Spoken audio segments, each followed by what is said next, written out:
Welcome to Mouli channel అండి. ఈరోజు మనము ఆలు పరాటా చేసుకుందాము. మార్నింగ్ బ్రేక్ఫాస్ట్లో కానీ ఈవినింగ్ స్నాక్స్లో కానీ తీసుకోవడానికి చాలా బాగుంటుంది. బంగాళదుంపలను ఉడికించుకుందాం. ఉడికించుకున్న తర్వాత పొట్టు తీసి మ్యాచ్ చేసుకుందాం. ఇప్పుడు చేసుకున్న తర్వాత అందులోపల ఒక స్పూన్ కారము, చిటికెడు పసుపు, రుచికి సరిపడినంత ఉప్పు, పచ్చిమిరపకాయలు, వెల్లుల్లి రెబ్బలు,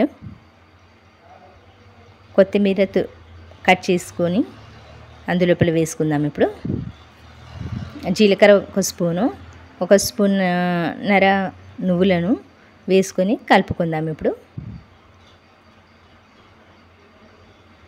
ఇప్పుడు మన స్టఫింగ్ రెడీ అయిందండి. ఇప్పుడు గోధుమ పిండి తీసుకుందాం.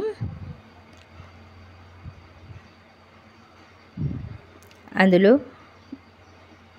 ఉప్పు కొద్దిగా వేసుకోవాలి. 2 స్పూన్ల ఆయిల్,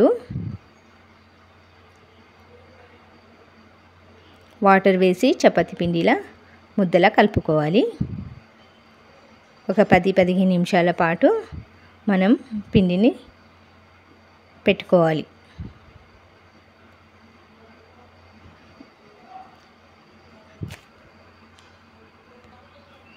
ఈ విధంగా రౌండ్గా చేసుకోవాలి. 2 వైపులా పిండిని అద్దుకోవాలి.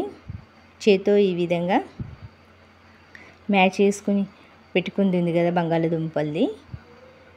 స్టఫింగ్ ఎక్కువగా ఉండేటట్లు చూసుకోండి. పిండి తక్కువ ఉండాలి, స్టఫింగ్ ఎక్కువ ఉంటేనే టేస్ట్ వస్తుంది. ఈ విధంగా రౌండ్గా ఒత్తుకోవాలి. పొడి పిండిని 2 సైడ్లో పెట్టుకోవాలి.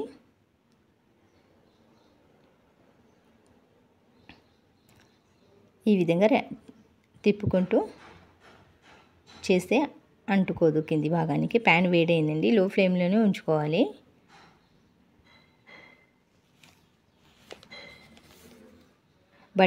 ఇప్పుడు 2 వైపులా మనము నెయ్యితో కానీ బటర్తో కానీ వేయించుకోవాలి. మీకు ఒకవేళ మా వీడియో నచ్చితే లైక్ చేయండి, షేర్ చేయండి, కమెంట్ చేయండి.